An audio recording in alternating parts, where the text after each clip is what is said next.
This is an idea that came about last summer. As Ted pointed out, I've introduced him many times to do readings, and I actually have one right here that starts out with, my name is Bill Monroe, so this is probably a more formal occasion because I think I know all of you as well. But for the first time, we had a significant discussion of one of Ted's stories with a group of teachers who were part of the Common Ground Teachers Institute. Right here in this room, about 15 teachers, and the teachers said, well, we've heard Ted read before, but we've never had him join us for a discussion of his stories. And so I said, kind of on the spur of the moment, can you come, this afternoon or whatever it was? And he said, sure. And we just had the best time. It was really probably the best session of the Common Ground was that discussion with Ted of his stories, or a story. And so Hannah and I started thinking about it. Is there some way that we can, kind of catch lightning in a bottle, do this again, make it something available to people other than that small group of teachers? And this is the format that we came up with. I actually didn't have a very good idea of what we were going to be doing, but I had to pay a visit to Jane Cizik, was happy to be paying a visit to Jane Cizik, and we spent about 30 or 45 minutes. I was bouncing ideas off of a possible audience member, and this is the format we came up with. So Ted reads, we have a bite to eat, we visit with each other over a nice meal, and then at a certain point, somewhere around, I don't know, what are we thinking, 12:15 or something like that, Professor Dustin Gish, who is our interlocutor and our discussion leader, will bring us into the Estess library, and we'll talk about this story and maybe tie in a story that some of you got via PDF. So that's the format. This is the second time we've done it. I think it was very successful last week. People said, wow, that was great, never done anything like that before. And so we're going to do it again. And it's good that you're here. David Tucker and I practically broke into the building. We brought water, we brought coffee, we brought food, because we're not going to be able to do this again until 2021. But we will plan another series next spring. So without further ado, let me ask my friend Ted Estess to come up and read a story. Thank you, Bill. Well, it's nice to see you. Thank you for coming. My grandparents-in-law, is that a word? Well, the other grandparents of my two grandchildren would have been here, but like I said, but except for the grandchildren, and they were planning, they were on the way, and then the grandchildren said, "No, we can't leave you. We gotta go." And so they're not here, and I wish they were, because I was going to give their son's business a plug. Their son, one of their sons, as a matter of fact, one of their sons is married to my, I mean, their daughter is married to my son. That's what it is. She's Brianna, and the son is the only football player ever to graduate, varsity football player ever to graduate from the Honors College, which is quite an accomplishment. And their other son, many started. That's right. That's right. The best pun I ever gave, we were driving through the mountains in Idaho with a friend of ours. He was a smart English teacher. I was sitting in the back seat. It was about 10 degrees. And he said, "Ted, are you cold back there?" And I said, Many are cold, few are frozen. That's the only real good poem I ever. Anyway, BB's is the name of it, right? BB's. Anyway. Yeah, which restaurants? And that also stands for Blame Bill. So I blame Bill for a lot of things in my life. He and I have, we are in the Mrs. Society, the MRS Society, Mutual Responsibility Society, which means he's responsible for things I do, which is this, and I'm responsible for the things that I started that he can't get out of. But all of us are in misery society, is that what it is?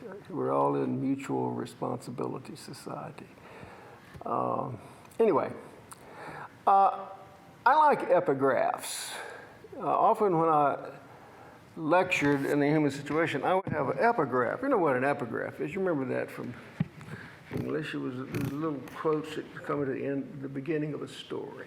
It's not epitaph, but epigraph, and writing before something. And I have some epigraphs to this little book, a copy of which we want to give you this morning. And I'm not going to read those. You can read those on your own. Except I'll read one. It said that. It's from Isaac Denison, you know, who wrote Out of Africa. She said, any sadness can be borne if you can put it into a story. Well, there's another one by Savonarola. Savonarola was a Dominican priest. Unfortunately, he was burned at the stake in about 1498 or something like that, but he said, this is enlightenment, I'll say it in English, he says, all sadness comes from love. Now, one of the reasons Sybil didn't come this morning, well, she said, so this is the reason, she said, the story I'm going to read is too sad. Well, it's not sad. In fact, it makes you laugh. It might make me cry, but I don't think it'll make you cry. But Elie Wiesel, you know, the Holocaust writer, he said, well, stories make you dream. And so maybe this story will help us dream. It ends with a dream, matter of fact. But anyway, I was reading a friend of mine who's from Arkansas, a good friend of Bill Gardner, gave me a book the other day, and I want to push it. It's called The Best Cook in the World, Tales from My Mama's Southern Table. It's got some recipes in it. And Rick Bragg has a couple of epigraphs. He says, good stuff always has a story. Isn't that nice? Good stuff always has a story. Story, all right? When I was growing up, people would say, I gotta go watch my story. What are you talking about? Watch your story. Well, it was one of these daily serials or two. But here's the one I wanted to get at. This is from St. Paul.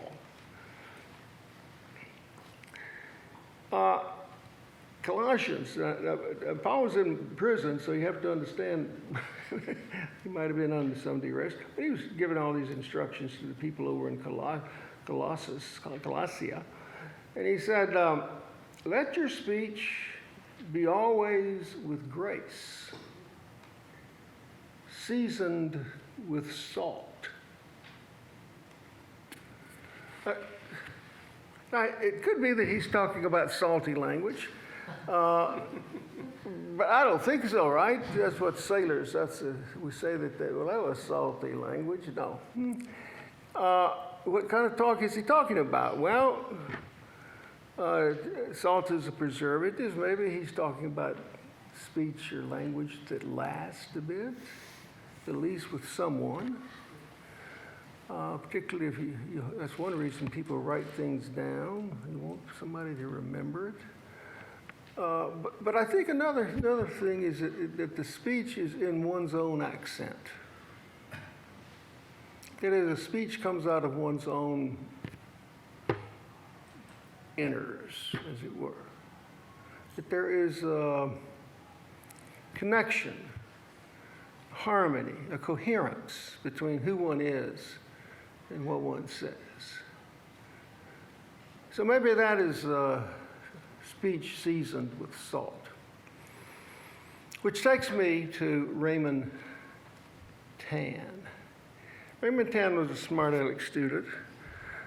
Came down here from Wisconsin, later went on to Harvard to do a PhD in something I didn't understand. And theoretical chemistry, he called it. And he was in the class with me one summer, and we were reading some novels, and we read a novel by John Updike, who should have won the Nobel Prize but didn't. He said, and I always like to begin a new novel by reading the first paragraph, so that the students will get some sense of the voice of the narrator. And we talk about the narrator and how the narrator was working. And so I read the first paragraph of Rabbit Run. And smart aleckly Raymond, Dr. Estess, I thought John Updike was from Pennsylvania. And I said, that's right, Raymond. He's from Shillington. He grew up in Shillington, Pennsylvania. His father taught math. And Raymond asked, well, why do you read him with a Southern accent? I said, Raymond, that's the only accent I've got.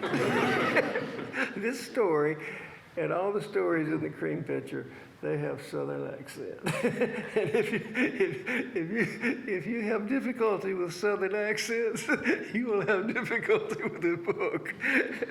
Now, so enough on that. This story is called Making Arrangement, and it's set in Tylertown, Mississippi, my hometown.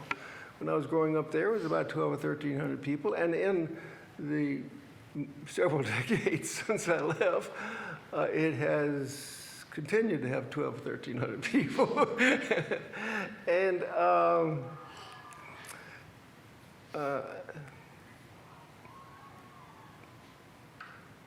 it's the only story in the book which was not written in a farmhouse that I lived in. Okay, here's it. Making Arrangements.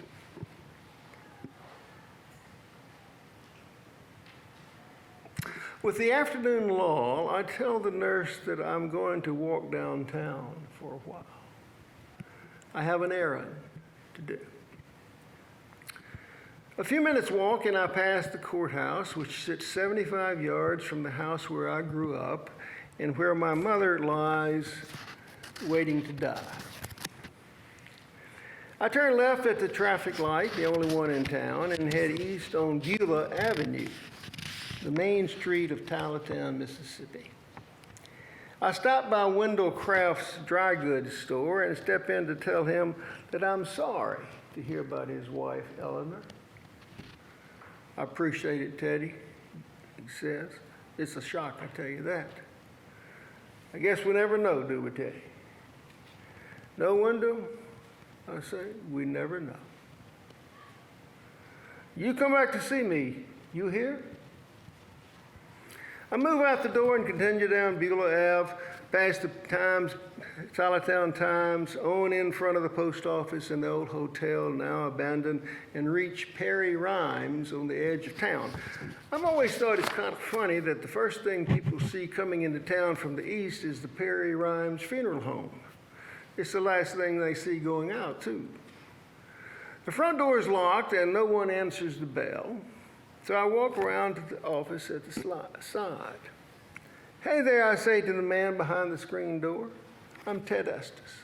Well, hi, you Mr. Estess. I'm so glad to see you. Come on in here and stay a while. You know who I am, don't you?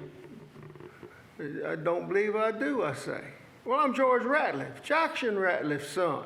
You remember my daddy, don't you? We used to live over in Pike County, a little bit south of your granddaddy's place at Silver Creek. George is some years younger than I, maybe in his mid-40s, and he's already bald. It's late April, and he has already shifted to summer attire, which is slacks, a short sleeve shirt, a green tie with wide yellow stripes. Well, I'll be George, I say, not telling him that I don't know Jackson Ratliff or his son from Adam. I say, I'm so glad to see you. You let me stay in my hometown for a few days, and I start talking like I did 40 years ago. I tell you what, George, I came down here to talk to you about making some arrangements for my mother. She is in bad shape and not getting any better. Don't know when it'll be. Doctor says probably not long, a few days, a week, maybe a month, don't know. A look of concern clouds George's face. I know how it is, Miss Estess, I really do, he says. When my mama died 4 years ago, she kept us waiting for 6 months. Doctor said she was going to die, and we all go see her. Then she'd perk up. Then she'd get bad again, we'd all go see her. Then she'd perk up. Then she'd get bad again. I ain't lying, Miss Estess, it went on like that for 6 months. One day I told Burnell, sis, I said, Mama ain't ever gonna die. But she did.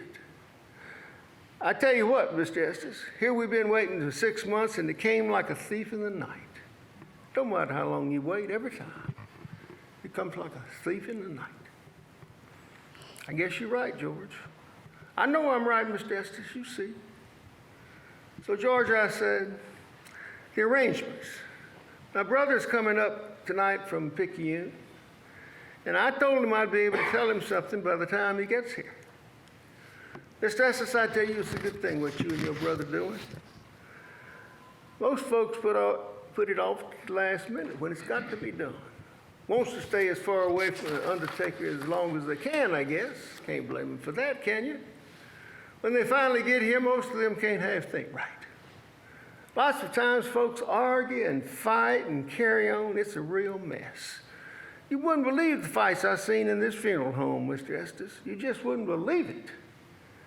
Well, I've heard about such things, George.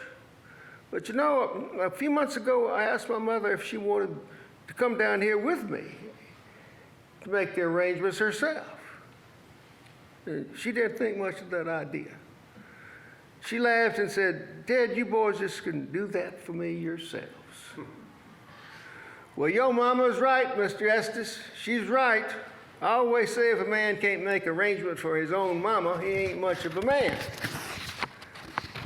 Now, Mr. Estess, George says, take a look at this piece of paper. His voice is sounding no less concerned, but certainly more businesslike now. We have the basic ingredients here. It's all there. Picking up, the washing, the embalming, the dressing, the laying out here in the funeral home. Unless, of course, you want to take your mama home and lay her out there. But Mr. Estess, don't hardly nobody do that anymore. And I don't recommend it unless you really want it.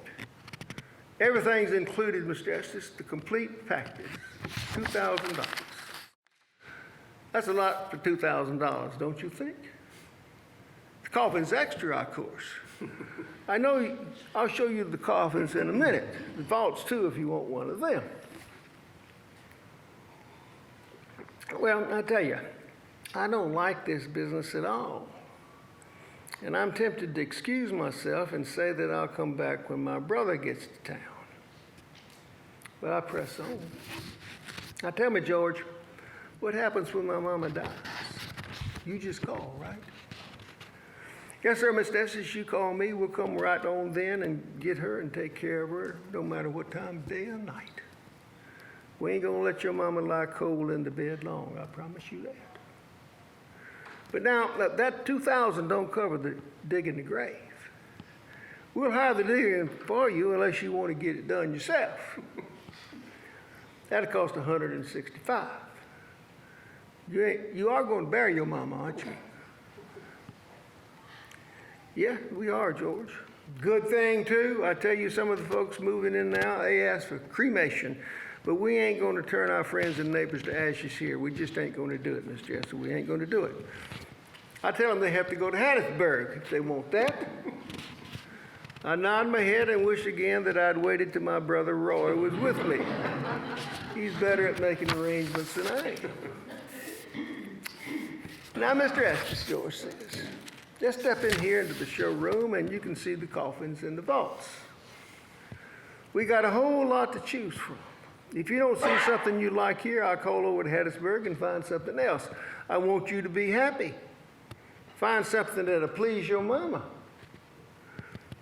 Move into the room adjoining the office, I encounter 20 or so coffins, most of them in colors that I don't recognize as colors.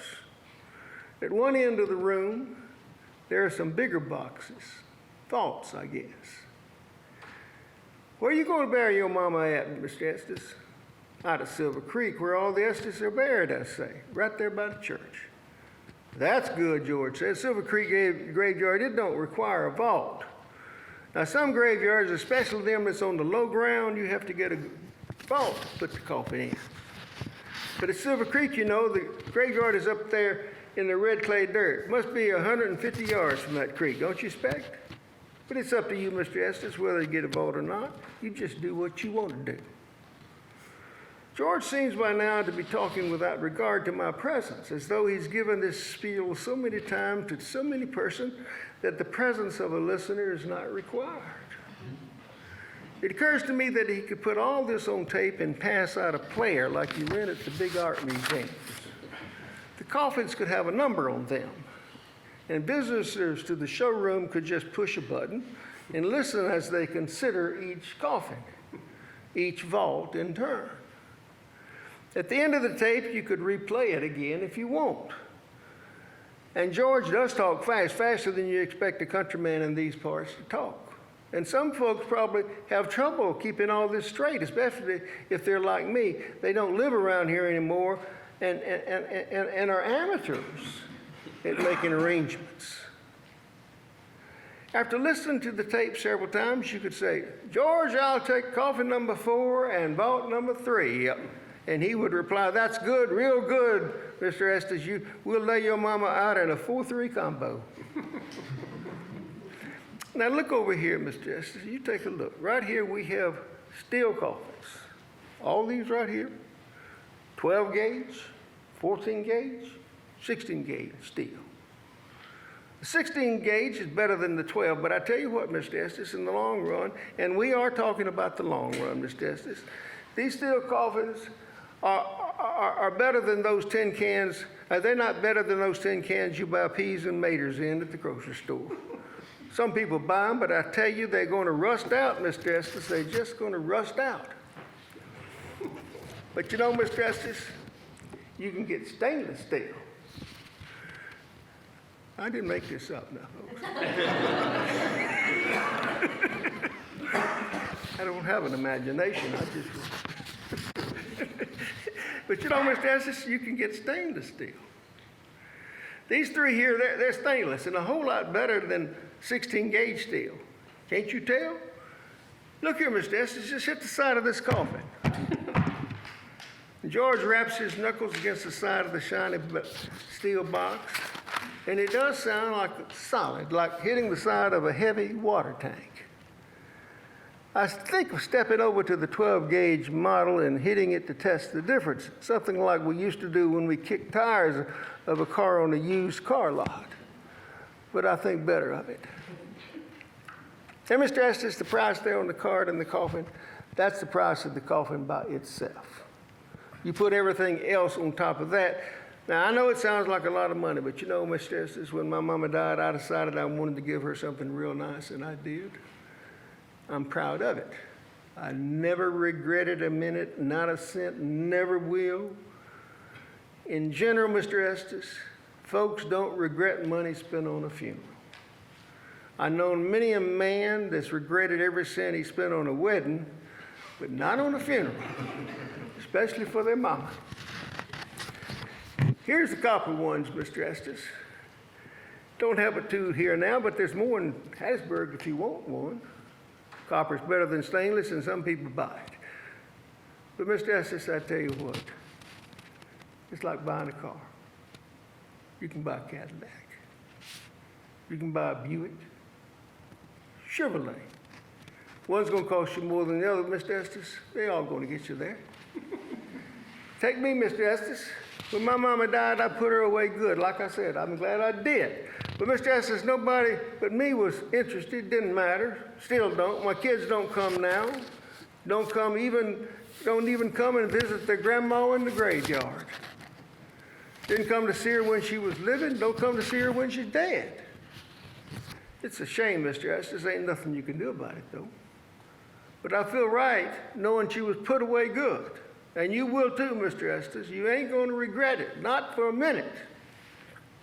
And oh yeah, Mr. Estess, before I forget it, that price I gave you, it don't cover the cost of the tombstone for your mama. Some folks think we bury somebody and we just throw in the stone. To come back to the graveyard the next day expecting to find a piece of granite with their mama's name and other stuff on it, and all they find is a big pile of red clay dirt and a stack of wilted flowers. Some of them gets upset with me. But Kenny Thornhill out at Mississippi Monument, just south of town, he can get you a good stone for your mama. Good price, too. I know Mr. Estess is just hearing this today for the first time. All this sounds like a lot of money, and it is, I ain't lying. But you know, Mr. Estess, you should just think about it again. Just like I said about a car. It don't matter whether you buy a Chevy or a Buick or a Cadillac. You can even buy a Ford. It don't matter. That car is going to last you what? 5, maybe 6, 7, 8, even 10 years. Then it's wore out. But this coffin here is going to last your mama a long, long time, a lot longer than a car. When you figure things like that, Mr. Estess, figure how much a coffin costs a year, it's a lot cheaper than a new car.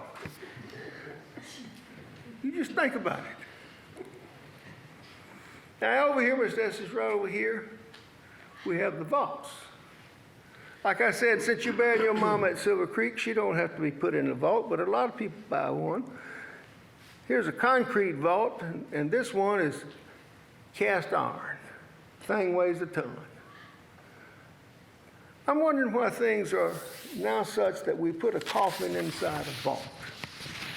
My grandfather, George Washington Estess, used to go out in the lot behind his farmhouse at Silver Creek and saw some boards from trees that he had cut on the place and build oak boxes for relatives who died.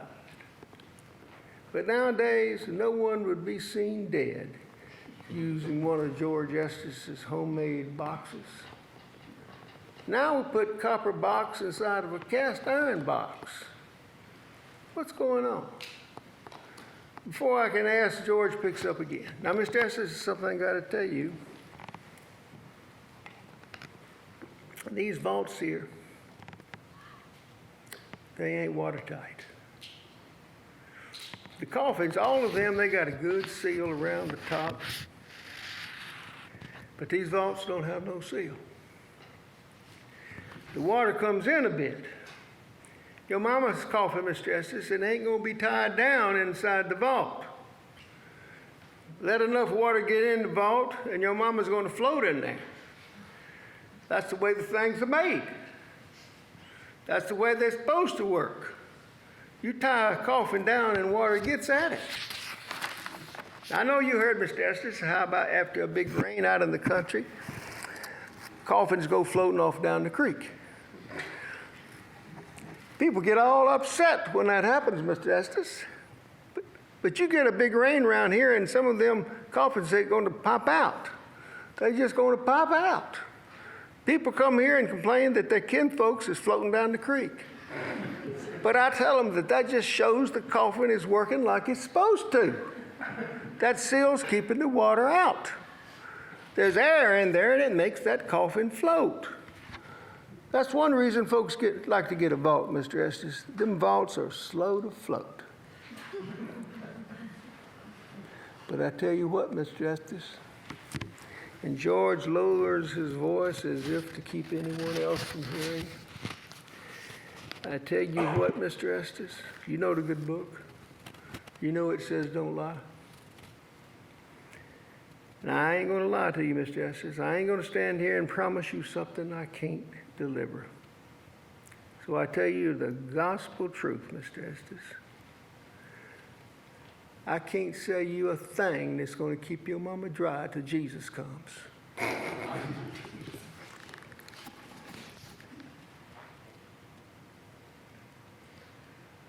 After my visit to the funeral home, things don't unfold as we expect. For one thing, my brother Roy doesn't come up that night, and we never get around to making those arrangements. Our doctor says that our mother will live perhaps another month. Relatives come to pay their last respect. One cousin flies his family up, all 5 of them, from Florida to bid her farewell. My father, brother, and I checked to see that all the documents are in place. But our mother revived and lived another 3 years, which were as rich and profound as any I ever had with her. I did not want them to end. On several occasions when she was not doing well, the doctor moved her to Seasons of Discovery, which was a special unit in the county hospital on the edge of town. Each time my mother was there, she and I spoke of death. This time was only 5 weeks after my father had died, on July 2nd. She always said, Ted, that's God's plan for our lives. We just have to accept it. A lot of folks do not use the same language as she did, but my mother was saying something that all of us know.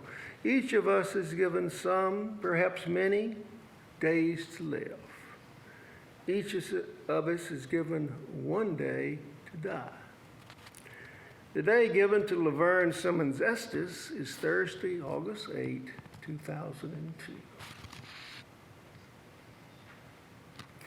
That evening I arrive at Seasons of Discovery at 6:15 or so, not knowing what season or what discovery lies ahead.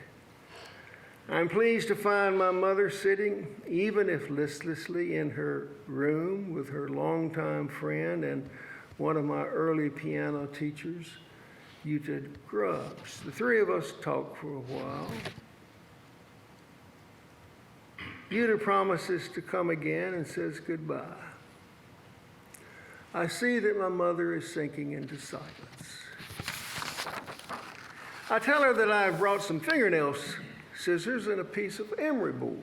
My wife, Sybil, had instructed me that morning to cut Laverne's fingernails. I know that I'd better get it done or be ready to give Sybil a good reason why. But rubbing the nail of her thumb on her right hand with her index finger, she weakly says, too short. I say what will grow out. She nods in agreement. I tell her that I've brought a package of her favorite cookies, Fig Newtons, and ask if she wants one. She does. I eat 2 and say they taste saltier than usual. She nods to agree. When I ask if she wants another, she says softly, no thank you, Ted. I asked if she would like me to brush her hair. And she says, please. I've never brushed my mother's hair before. But I do the best I can. She whispers, thank you, Ted. I talk a while longer about my day. Then I tell her that I'm going to play the piano for her. I roll my mother down the hall to the day room and position her up next to the piano and sit down on the piano bench. I remind her of how she used to sit on the end of the bench while Roy or I practiced. She nods in agreement. I began with a song called Red Wing, which was popular early in the 20th century. Loja, that's what my brother Roy and I called our mother's mother, our grandmother. Loja played this song for Laverne when she was a girl, and she did for Roy and me when we were boys. Over the years, we three recalled being in Loja's house out in the country, and after supper, hearing the sweet melody of Red Wing floating in the shadows of evening as we dropped off to sleep. Mother, I say, that was one of Loja's favorites, right? And then she says something I'd never heard before. She says, that was her non-church song. I modulate to a tune that gave a lot of pleasure to my mother and dad over the years. It's the old favorite, Baby Face, which has the words, baby face, you've got the sweetest little baby face. I'm up in heaven when I'm in your firm embrace. Baby face. In the late 1940s, when my family was living at Progress out in Pike County, Progress is only 3 stores, a cotton gin, and a school, a Baptist church. That's where my parents went to high school. But one night, the men of the community put on what they called a womanless wedding. It was probably a fundraiser for the school.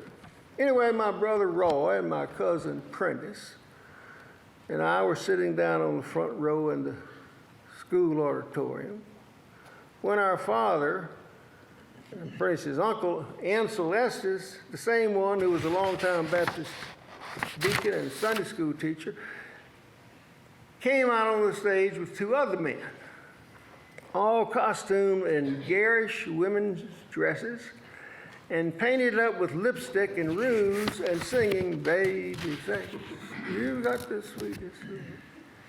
As they sang, they did a little kick-step dance right there on the stage. I saw it with my own eyes. My father, Ansel Estess, in drag, dancing and singing baby face. I peed in my pants like a fool. Over the years, whenever I was at home and playing the piano for Mother and Dad, I would often end up with baby face. Sometimes Dad would sing along, and the 2 of them would invariably smile, remembering together a once-in-a-lifetime occurrence, but enough to enjoy all the way through. With the sounds of baby face echoing in seasons of discovery, I turned to look at my mother, and sure enough, the music and the memory have worked their magic again. Her smile is weak and wan and weary, but it's there.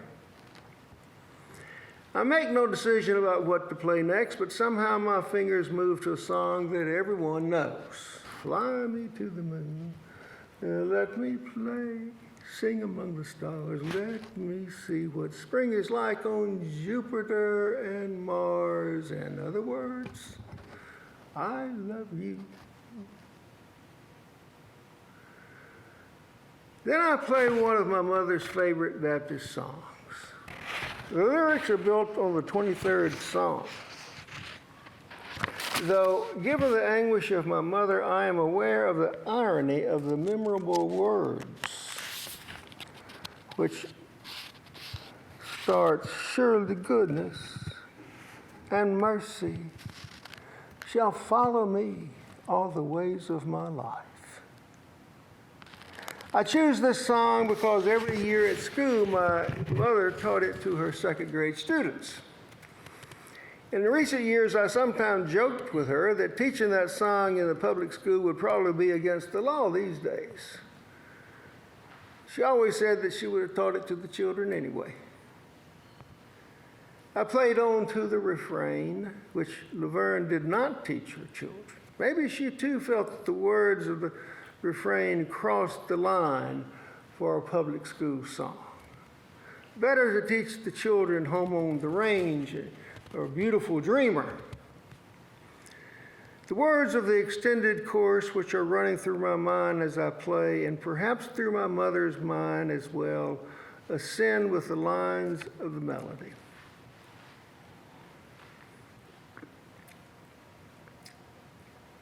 And I shall dwell in the house of the Lord forever, and I shall feast at a table spread for me.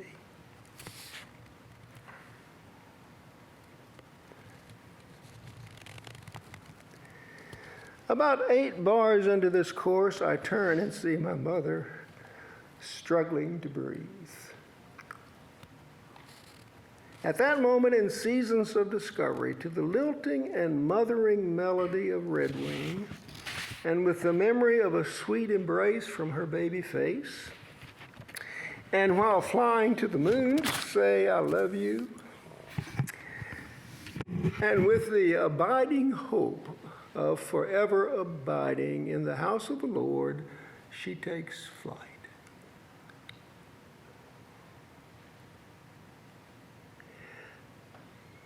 The nurse says she will do it, but I insist. I'm not sure why, but it seems right that I be the one. I've been carrying his phone number in my wallet for this time. George, I say, this is Ted Estess. I'm up at Seasons of Discovery with my mother. Mr. Estess, don't say a thing. I know. The thief came in the night. Don't you worry about nothing, Mr. Estess. You wait right there. We're going to take real good care of your mama.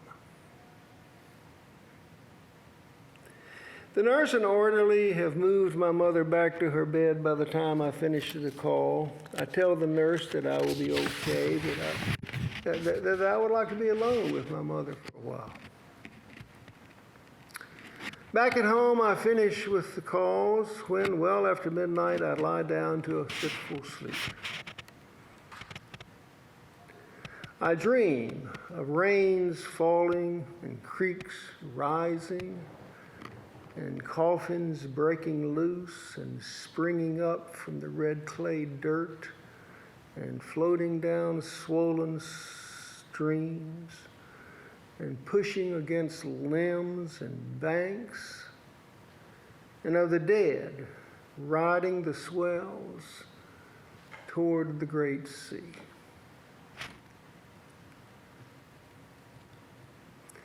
Thank you.